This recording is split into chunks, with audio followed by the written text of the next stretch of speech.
Hey, this is Alexa, and you're listening to In Time. Let's just go straight in. I mean, how you've got The Walking Dead Beyond World coming out uh in a few weeks from when we're recording this, but by the time it's out, Mhm. by the time the podcast episode's out, so will the show. Uh, how did you find like getting into that role? You know, you're playing the character of Hope, this sort of, do you want Mhm. to say misfit? She's kind of like she's kind of like a rebel. She has a really Yeah. tough exterior, but inside she's like a big softie and stuff, and she doesn't really have any respect for authority. Um, and that's like the complete opposite of what I am in real life. So getting into that role was Yeah. a little weird. But it was great. It was a lot of fight training and a lot of crying, surprisingly, for a very tough girl. Um, and a lot of sticky situations, lots of blood and guts all over you at all times. Yeah, Yeah. of course. I mean, we saw that you've auditioned for a few roles in the past as well. In the Walking Dead world, were you a fan Mm-hmm. of the show before you got to work on the world beyond? And I had watched a couple of the seasons, but I mean, I was really young when it came out, and my scaredy catness got the best of me, and I had to stop watching it. But yeah, I had auditioned for Walking Dead at least like 10 times before going in for this one. So by the time this one came around, I was like, if they don't hire me, please stop calling me. No, fair enough. I mean, obviously it's such a popular show and it's got such a huge fan base. Um, Getting a role in the show is obviously quite a big thing as an actor. For the World Beyond though, what was the auditioning process like to get on the show? It was so long. I auditioned in April, and I didn't know what it was. We didn't have a name for it. It just said Walking Dead audition. So This is I April didn't know if it was going to be a 2019, new right? show. Uh, April, yes, Yeah, April yeah, it must have been, sorry, 2019. what am I Yes. about? Yeah. Um, yes. So it was last year. Went in April. Didn't know what I was going in for. It was all fake sides, fake characters. Didn't hear back from them until June, and then I had got a call that Scott and Matt wanted to meet with me. So I went to go do that and had that audition with them, which went really well. And then we did the test for the pilot where you go in front of the network and you basically do the scenes in front of the network and see if you have chemistry with the other people. And that one, which usually once you do that, you either book the role or you don't. And after that, AMC didn't think that I was edgy enough. So I had to go back the next day and do another audition with Scott and Matt, completely new sides. I had like 10 new pages of auditions of lines. And yeah, so I had to do that. So it was like 4 auditions total. It was a lot. I didn't get the job. I found out I got the job on 4th of July. Oh, perfect. Yeah. I mean, you mentioned you weren't edgy enough, so I suppose between those few days that you had to like re-audition for it, I guess. What what was your interpretation of being more edgy? What'd you have to do? See, so in the edgier scenes, she has, I mean, it really was more in the sense of like mental health and kind of like Mm, having more issues in a way, like inner struggles. In the scene, there was a note in there that alluded to cuts on her arms. So she had been through having right. like self harm and all that. And then she Yeah. also had a flask in her hand and she's drinking. And another thing was, these were fake scenes. So I guess I could tell you guys about them. She's on a rooftop with this guy that she really likes. And she's basically like, you got to leave me alone before I hurt you or blah, blah, blah. It's kind of like she was her own worst, biggest enemy, I guess, if that makes sense. Yeah. No, I mean, I guess from a topic standpoint, it starts informing the idea of the world beyond because the I suppose the main characters, you're like these four teenagers that are out on a sort of like almost like a coming of age story where you're probably mature as the story progresses, and Yeah. it makes it sound a lot more relatable towards teenagers in that point. Um, but so I mean, how, if you don't mind me asking, how old's the character that you'll actually be portraying, because it's 10 years into the zombie pandemic. and Yeah. you're like the first generation of survivors that have kind of matured through it. Yeah, she's like 16 to 18, in between that age. We never really get a clear view on what grade she's Yeah. in, and she's always ditching school anyway. So, Okay, that but makes yeah, sense. I would say she's like a junior in high school. So I mean, I suppose from that, the one thing, I mean, I just happened to notice that we're like quite similar in age. But how did you find yourself playing a character that's like younger? I've always gone for younger roles. Okay. I'm 24, and I mean, I still get carded every time I go out to places that are 18 and older. Yeah. So it's like for me, playing younger is just like it's just what it is, Yeah. and I really like it. I mean, it's kind of cool. It gets like I get to have like a whole new childhood in a way, kind of how I look at it. Yeah. I mean, I wish I could be 16 again. I mean, I'm 24 as well, but it's like, yeah, I can't. I don't think I could ever see myself being like. I mean, I remember how I was when I was 16, like just super awkward. But I Yeah, don't think same. anyone wants to see that in front of a camera. Yeah, I mean, is there any kind of roles that you can see and think of when you think about portraying Hope? Is there any kind of acting roles that you draw inspiration from specifically? Yes, there was a movie called, I think it was called 13, when that came out when I was younger, and it was a lot raunchier and a lot I mean, definitely not for kids, but it was that rebellious kind of nature in those girls that reminded me a lot about Hope. Just like there's a lot of people that care about her around her, but she's just kind of like too focused on messing her own life up. I forgot the names of the actors that were in that film, but it was a really good one.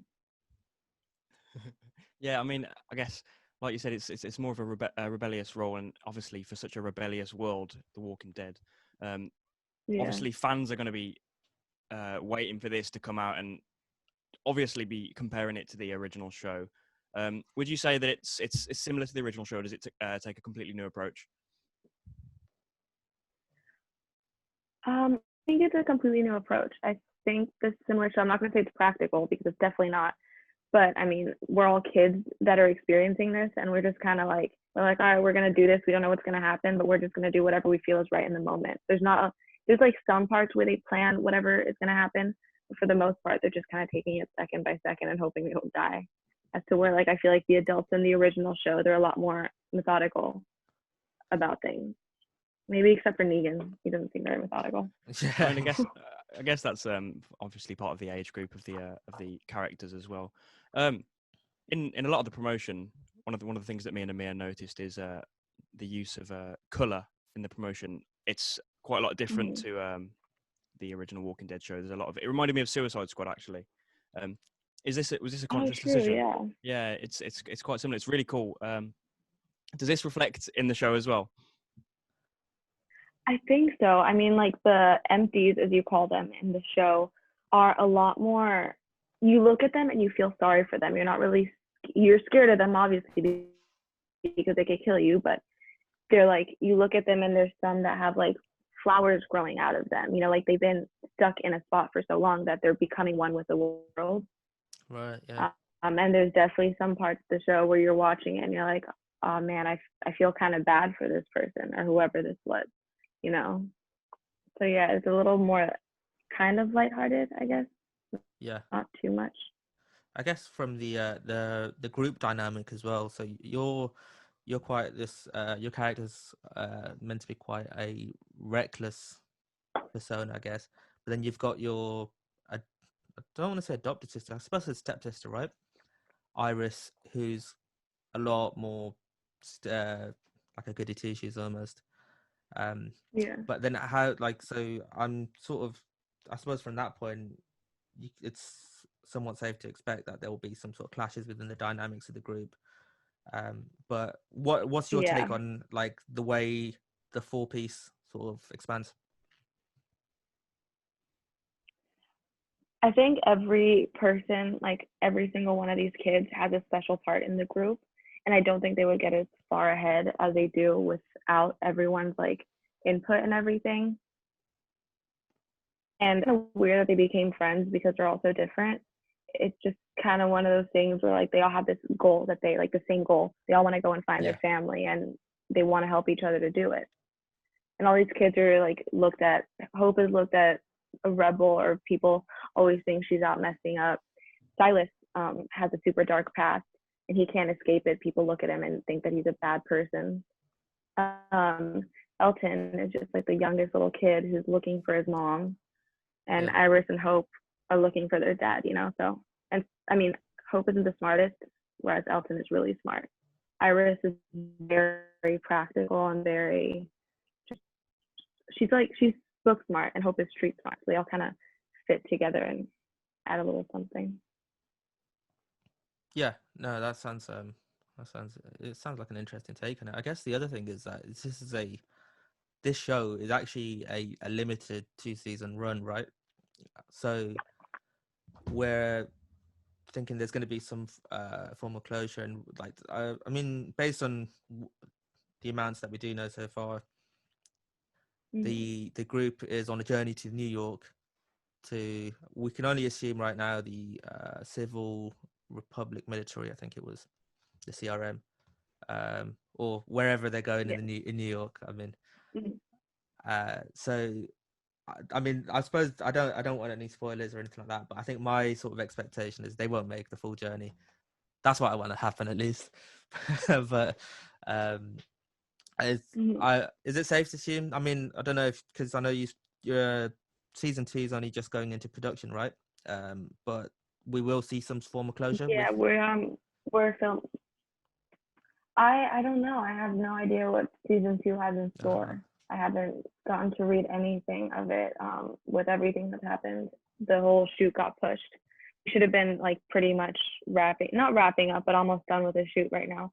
Yeah. And we're going back in January to get everything done. Okay. I mean, yeah. So I think that's. I'm sure there's gonna be closure, though. I'm sure you're gonna get that. That's what I need. I mean, obviously, the series has been going on for so long, and there's so much that's happened over the last 10 years or so. I think the original series has been airing. How did COVID really like affect production? I mean, like you said, you should have been wrapped by now. Did you say that you'd started filming already, or were you about to start filming before COVID happened? No, we hadn't started filming, but we kind of all knew that we were going to be back in around like July, like we were last year. But because of what's going on, everything just got pushed really far. Like I'm on another job. I'm in Canada right now doing another job that I should have been done with back in March. Right. And now I won't finish this till December. So it just kind of, it luckily everything worked out where everything got pushed together. Yeah. But yeah, Corona really, really did a number on us. Yeah, it's a shame. It's affected all the arts really, music, acting, everything. At least everything's getting back to normal now, though. I guess we should move on to music. Do you think so, Ameer? I want to say one more thing about the because you just mentioned the COVID thing. Yeah, I think it's just like it's great, like the parallels between like the COVID pandemic and the zombie pandemic, right? The zombie pandemic, everyone's come together and they're sort of working together. We had the COVID pandemic where everyone's like fighting for toilet paper and hand sanitizer. It's perfect. It's just a little observation. But I think they probably work a lot better together in Walking Dead than they do in real life. Oh yeah, that's what I mean. Yeah, it's just like we could definitely we had a whole 10 seasons, or not even 10 seasons. We had like 9 seasons of a show teaching us how to behave in a pandemic, and we chose to ignore it and fight for toilet paper and push in front of the queues. But yeah, we should definitely be taking some pointers. Anyway, if we move on to music, obviously you have 2 singles out on Spotify now. They're quite polarizing opposites, though.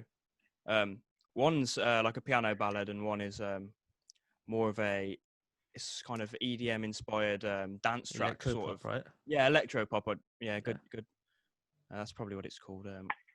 Is there a reason for such polarizing songs?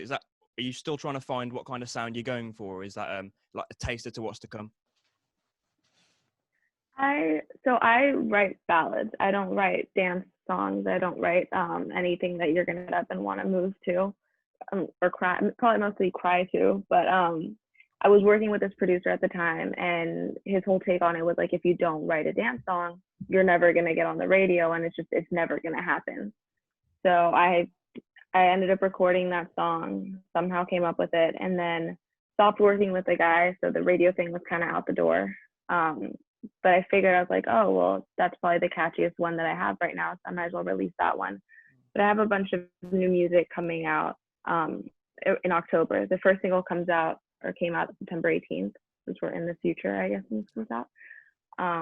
And yeah, I have an EP coming out in October, and I think that's gonna be a lot truer to what I'm trying to do with my music. Yeah, fair enough. I mean, there's obviously the piano ballad that's out on Spotify. It's really good. It's really unique as well. Where do you draw inspiration from that for that kind of a song? I drew inspiration on that song. I wrote that when I was 17. Really? Yeah. And I had just stopped. I thought I was in love. I mean, as in love as you can be when you're 17 years old. And I dated this guy for maybe 2 weeks at most, and my heart was broken. And I wrote like 20 songs about him, and then I played them later in life. And I was like, oh shit, maybe I can actually do something with these.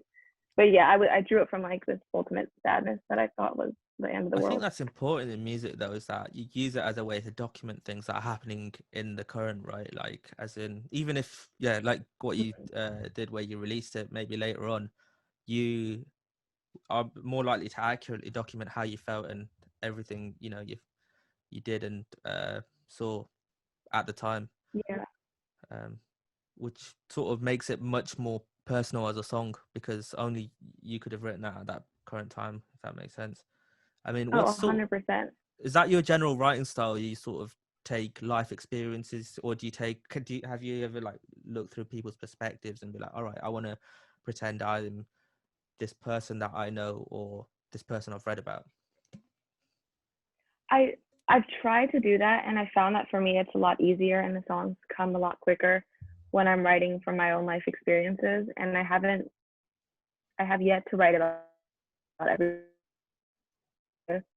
quite a few songs left in me. But I think it would be nice to kind of do an album or do a couple songs that are from a different perspective. But I mean, when I'm acting, I'm doing a completely different perspective.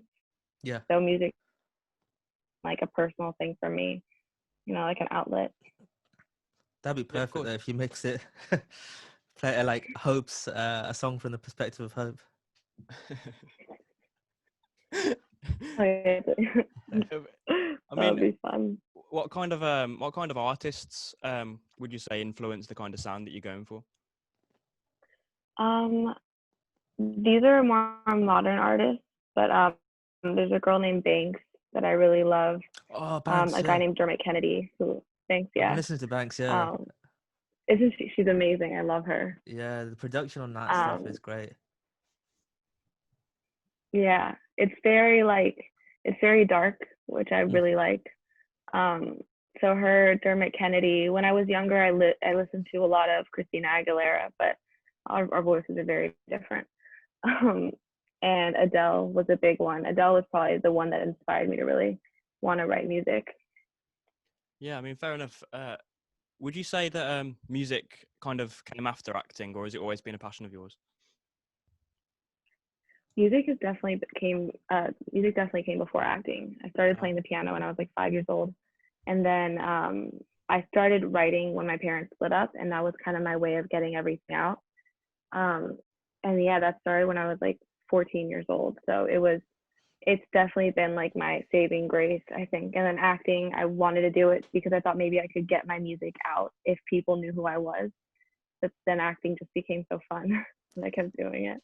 So I mean, you come from a mixed heritage background, right? I think Egyptian and Mexican. Yeah. Does this did this influence your music in any way? Like, growing up, did you passively listen to like Egyptian music or Mexican music? Yes, I listened to a lot of Latin music. My mom used to be obsessed with this mariachi guy named Vicente Fernandez, but it was like, it's nothing that I'm ever gonna do. You know, it's very out there. very Mexican music. My dad would always play this lady named Dalida. Um, and my mom would play this guy named Yanni, which was like a pianist. It was a lot of European music growing up. Yeah. It wasn't my dad would still show me like videos of Arabic songs and be like, you should do this. I'm like, I have no idea what they're saying, but okay. No, I think the only Yeah, I reason mean I they say definitely. that, I think they always. yeah. Sorry, no, No, keep go going. ahead. Oh, right. No, No, it's just the music. The music that they. Oh, sorry. no, I'll let you first. Let you go first.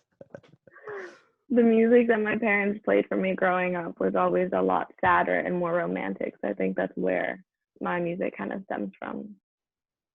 Yeah, and I think that's what I was about to mention as well. Was like, although it wouldn't directly influence the sound of what you write, it sort of sat there in like a subconscious area, right? Like you're more familiar with those sort of styles and stuff like that, and although it's probably not something you'd be consciously trying to write in the style of, I always find, at least when I'm so myself and Joe are musicians as well, so like I always find when I write, something like that will always surface somehow without me realizing, until I listen back to it a bit later on. I'm like, oh, there's certain things that just sound a bit odd, but I can see where it's coming from. Yeah. But yeah, I mean, like, do you have like a particular style, sorry, like a method in terms of your writing, apart from just sort of write, or is it just particularly writing around certain events in your life? It it kind of happens sporadically. I can't sit down and write. I've never been able to do that.